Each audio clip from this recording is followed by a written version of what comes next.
এই মুহূৰ্তত মই উপস্থিত আছোঁ যোগীঘোপাৰ পশ্চিম মাজাৰালগাৰ জাকুৰা গাঁৱত।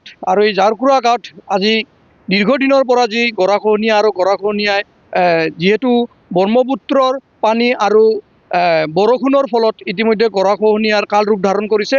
আৰু দেখিবলৈ পোৱা গৈছে যে চপৰে চপৰে খহিছে কৃষিভূমি, লগতে বহু ঘৰ বাৰী ইতিমধ্যে ব্ৰহ্মপুত্ৰ নৈত যা গৈছে। আৰু মোৰ লগত স্থানীয় লোকসকল আছে, তেওঁৰ পৰা জানিম কি ক'ব। গাঁওখনৰ নাম কি আছে? গাঁওখনৰ নাম খিলৱাপাৰা প্ৰথম খণ্ড আৰু জাউকৰা দ্বিতীয় খণ্ড। আপোনালোকে দেখিছে যে ইতিমধ্যে প্ৰায় 200 পৰা 300 ঘৰ বাৰী ব্ৰহ্মপুত্ৰ নদীয়ে গৰাখহনীয়াত ব্ৰহ্মপুত্ৰ নদীত যা গৈছে। এতিয়ালৈকে কোনো চৰকাৰে ব্যৱস্থা গ্ৰহণ কৰা নাই। আপোনালোকৰ ওচৰত দেখিছে যে ইয়াতে পশ্চিম মাজাৰাল গাঁও পঞ্চায়তৰ যিটো কাৰ্যালয় আছিলে সেইটো ব্ৰহ্মপুত্ৰ নদীত ইতিমধ্যে ভাঙি গৈছে, বিলীন হৈ গৈছে। ওচৰতে আছে পিটাকাটা ইছলামিয়া মাদ্ৰাছা আৰু Nehru memorial M E school, আৰু অলপ পিছতে অলপ দূৰ ইয়াৰ পৰা মাত্ৰ 100 মিটাৰ দূৰত আছে নতুন ধৰণীয়া এল পি স্কুল। হয়তো অলপ দিনৰ পিছতে, অলপ দিন মানে ধৰিব গ'লে ইয়াৰ পৰা এদিন বা দুদিনৰ ভিতৰতে ব্ৰহ্মপুত্ৰ নদীৰ যিটো কাল ৰূপ ধাৰণ কৰিছে ইতিমধ্যে ভাঙি আছে, চপৰা চপৰে ব্ৰহ্মপুত্ৰ নদীৰ চাপ পৰি আছে। যাৰ কাৰণে আমি যিটো ধাৰণা কৰিছোঁ যে অলপ 2-3 দিনৰ ভিতৰতে এই ঘৰ বাৰীবিলাক, স্কুল আৰু মাদ্ৰাছাবিলাক ব্ৰহ্মপুত্ৰ নদীত ভাঙি যাব। ব্ৰহ্মপুত্ৰ নদী এইবিলাক বিলীন কৰি লৈ গৈ আছে। আমি আপোনালোকৰ চেনেলৰ যোগেদি বঙাইগাঁও জিলাৰ উপায়ুক্ত মহোদয়লৈ আৰু আমাৰ স্থানীয় বিধায়ক তথা অসমৰ মাননীয় মুখ্যমন্ত্ৰী হিমন্ত বিশ্ব শৰ্মা ডাঙৰীয়াক আহ্বান জনাম যাতে আমাৰ এই গৰাখহনীয়া প্ৰতিৰোধ কৰে, বিহিত ব্যৱস্থা কৰে, যাতে আমাৰ গাঁওখন ৰক্ষা কৰে, আমাক জীয়াই থকাৰ কাৰণে যাতে সুবিধা কৰি দিয়ে। আন এজন লোক আছে, তেওঁৰ পৰা জানিম কি ক'ব। দীৰ্ঘদিনৰ পৰা গৰাখহনীয়া হৈ আছে, কোনো ব্যৱস্থা লোৱা নাই, কি ক'ব? দীৰ্ঘদিনৰ পৰা এই যিখিনি আমাৰ গৰাখহনীয়া সমস্যা, এইটো চৰকাৰে কোনো ধৰণৰ বিহিত ব্যৱস্থা গ্ৰহণ কৰা নাই। তাৰ বাবে আমি খুবেই দুঃখিত। আমি চৰকাৰক ভোট দিওঁ, কিন্তু চৰকাৰে আমাক এই সমস্যাৰ পৰা, গৰাখহনীয়া সমস্যাৰ পৰা আমাক এতিয়ালৈকে ৰক্ষা কৰা নাই। আপোনালোকে অৱগত, এইফালে 7-8টা গাঁও আছিল, সেই গোটেই গাঁওখিনি ব্ৰহ্মপুত্ৰ নদীৰ বুকুত যা গৈছে। কৃষিভূমি, হাজাৰ হাজাৰ কৃষিভূমি নদীৰ বুকুত যা গৈছে, যাৰ ফলত উৎপাদন ক্ষমতা কমি গৈছে। দেশৰ অৰ্থনীতি কিছু পৰিমাণে হ'লেও কমি গৈছে।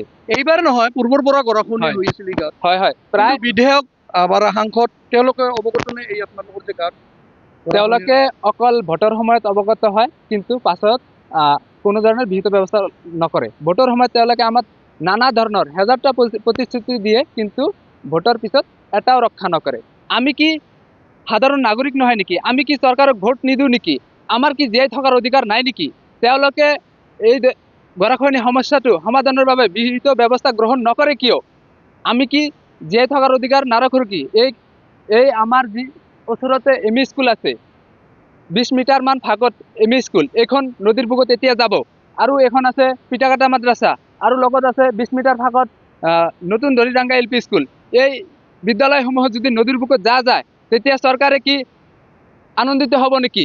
যেতিয়া বিদ্যালয়খন নদীত যাব তেতিয়াহ'লে পঢ়া শুনাৰ ক্ষেত্ৰতো বিৰত থাকিবলগীয়া হ'ব। হয়, ওচৰ চুবুৰীয়া গ্ৰামবাসীয়ে তেওঁলোকৰ ল'ৰা ছোৱালীয়ে পাঠদানৰ পৰা বিৰত থাকিব, যাৰ ফলত শিক্ষা ব্যৱস্থাত এক হেংগাৰ সৃষ্টি হ'ব।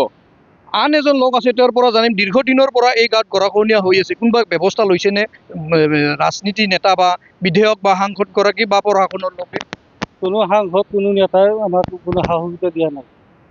কেৱল মাত্ৰ ভোটৰ টাইমতহে আহি আমাক উৎসাহ কৰে যে আমি আহি আপোনাৰ নদী বান্ধ এইবিলাক কৰি দিম, কিন্তু ভোট পোৱাৰ পিছত আৰু নাহে।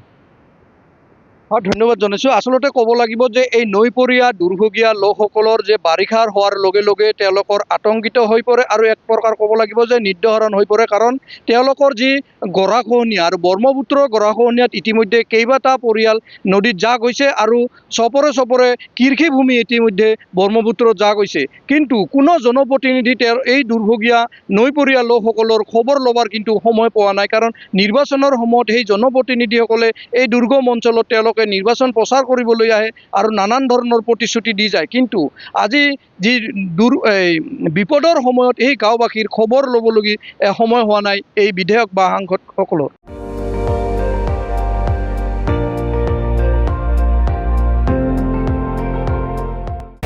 আপুনি চাই আছে ND24, সৰ্বশ্ৰেষ্ঠ নহয়, সৰ্বোত্তমৰ দৌৰ।